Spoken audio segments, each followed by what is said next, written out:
Good morning पुरीते आज के last दिन हमारे होटेल चेक आउट टाइम छिलो सकाल 7टा ताई जोन्नो आमरा एकदम रेडी हुए निएछि बैग टैग पैकिंग करे आमरा रेडी हुए चले एसेछि एइबारेर मतो लास्ट देखते समुद्रेर भिउटा।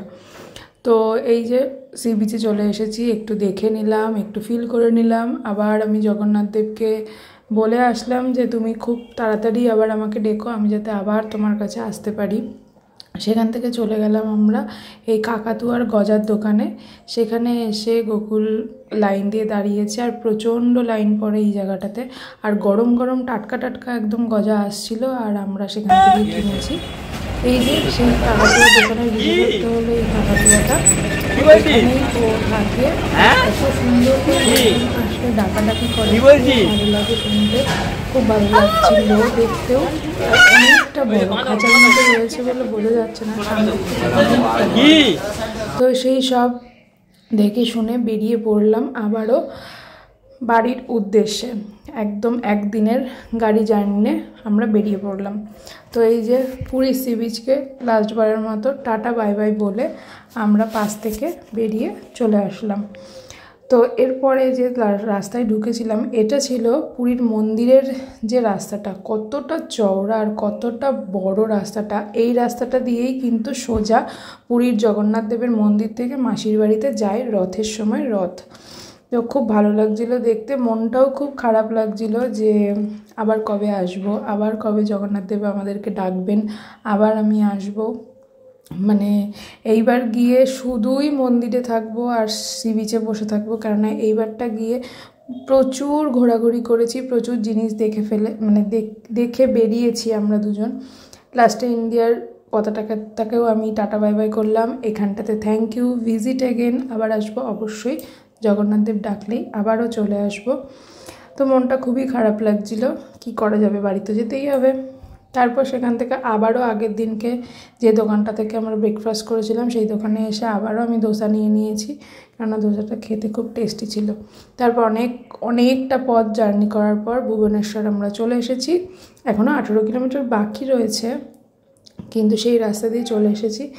এই রাস্তা দিয়ে যাতায়াত করার সময় আমি প্রচুর গাড়ি দেখেছি, এত ইউনিক স্টাইলের গাড়িগুলো দেখছিলাম, আমার খুব ভালো লাগছিল দেখতে, সেগুলো তোমাদের সাথেও শেয়ার করলাম। এই যে একটা বাইক যাচ্ছে, এই বাইকটা এত মোটা চাকা আর দেখতে একদম অন্যরকম ভালো লাগছিল, এটা একটা গেল। আর একটা যাচ্ছে এই যে মোটা চাকার ওপরে চাকাটাকে সাইড দিয়ে আবার গার্ড করা, একদমই অন্য টাইপের গাড়িটা, আমার খুব ভালো লাগছিল দেখতে। এটা হলো আরেকটা গাড়ি, আমি 3-4টে এরকম গাড়ি দেখেছি, আমার খুব ভালো লাগছিলো। গোকুলকে বলছিলাম এটা আবার ডবল সাইলেন্সার লাগানো গাড়িগুলো, ভালো লাগছিল।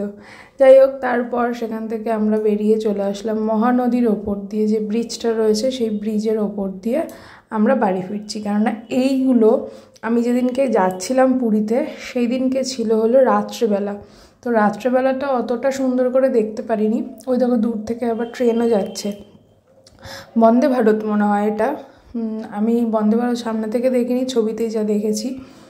তারপর দেখো যে রাস্তা দিয়ে আমরা যাচ্ছিলাম সেই রাস্তার চারিপাশে এত সুন্দর ফুল গাছগুলো লাগানো, আর একদম হলুদ, গোলাপি, সাদা এরকম ফুলগুলো লাগানো রয়েছে, খুব ভালো লাগছিল দেখতে। তারপর কিছুক্ষণ এগিয়ে যাওয়ার পরে দূরে দেখতে পেলাম পাহাড়টাকেও দেখতে পেয়েছি, খুব ভালো লাগছিল দেখতে। আর অনেকটা দূর থেকে দেখা যাচ্ছিল, প্রায় 3-4টে পাহাড় আমি দেখেছি ওখানে, কেননা যেদিন যাচ্ছিলাম সেদিনকে রাত হয়ে গেছিলো, তাই আমরা কিছুই দেখতে পারিনি। তো আসার দিনকে আমরা দেখতে পেলাম, গোকুল এটাই বলেছিল। তারপর একটা জায়গায় দাঁড়িয়েছিলাম পাহাড়ের একটুখানি আগপিচ করে, ওখানটাতে দাঁড়িয়ে দাঁড়িয়ে আমি একটুখানি ন্যাকামি মারছিলাম, নকশা মারছিলাম। এটা দেখো আমার একটা মাস্ক, আমি ওই মুখ ধুয়ে টিস্যু দিয়ে মুছে এইভাবে আমি বানিয়েছিলাম। যাই হোক, তারপর দুপুর বেজে গেছে 3টে, আমরা চলে আসলাম শাহ হোটেলে। ভেজ নন ভেজ দুটোই পাওয়া যায়, এই যে তার কি বলে এটাকে মেনু কার্ড। তারপর নিয়েছি আমি একদম বাঙালি খাবার, মাছ ভাত, কাতলা মাছ ভাত, উচ্ছে ভাজা, তরকারি, চিংড়ি দিয়ে কিছু একটা ডাল, আর গোকুল নিয়েছে একটা কি সামুদ্রিক মাছ নিয়েছিল একটা। তো যাই হোক, সেটা খেয়ে দিয়ে বেরিয়ে গেলাম। দেখো তেলের কাঁটাটা আমাদের কি সুন্দর উঠেছে, একদম 4টে 9 উঠে রয়েছে। তারপর অনেকটা জার্নি করার পর অনেকটা জার্নি করার পর আমরা চলে এসেছি কলকাতাতে। শেরে পাঞ্জাবের সামনে দিয়ে আমরা যখন পার হচ্ছি তখন নিজেকে মনে হচ্ছে হ্যাঁ এইবার আমি আমার নিজের দেশে ফিরে চলে এসেছি। মানে নিজের জায়গায় চলে এসেছি, আর কোনো ব্যাপার নেই, ব্যাপারটা এটাই। তারপর রাত বেজে গেলে 11টা, খুব খিদে পেয়ে গেল।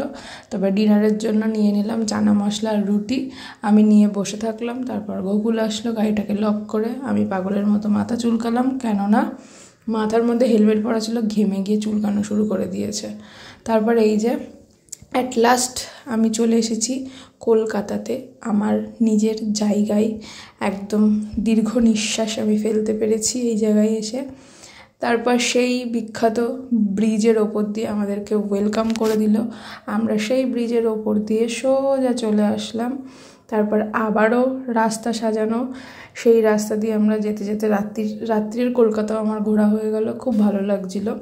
তারপর অ্যাট লাস্ট এসে পৌঁছালাম আমার দিদির বাড়িতে। সেদিনকে আর রানাঘাটে আসিনি, আমরা পরের দিন রানাঘাটে এসেছি। এই হলো আমাদের পুরী ট্রিপ, পুরীর ঘোরা পুরো ভিডিও, সব কিছু তোমাদের সাথে শেয়ার করলাম। যদি ভালো লাগে অবশ্যই লাইক কমেন্ট করো, আর আমার চ্যানেলটাকে সাবস্ক্রাইব করে রাখো, আর ফেসবুক থেকে দেখলে অবশ্যই ফলো করে রেখো। তো ঘড়িতে বাজে 12টা 22, আমরা কিন্তু দিদির বাড়িতে পৌঁছে গেছি, আর পুরী থেকে বেরিয়েছিলাম সকাল 9টার সময়। তো আজকের মতো tata bye bye, good night. এখানেই শেষ হলো সব কিছু, পুরীর সব কিছু। তো দেখা হচ্ছে নতুন দিনে নতুন একটা ভিডিওর সাথে, ততক্ষণের জন্য ভালো থেকো, বাই।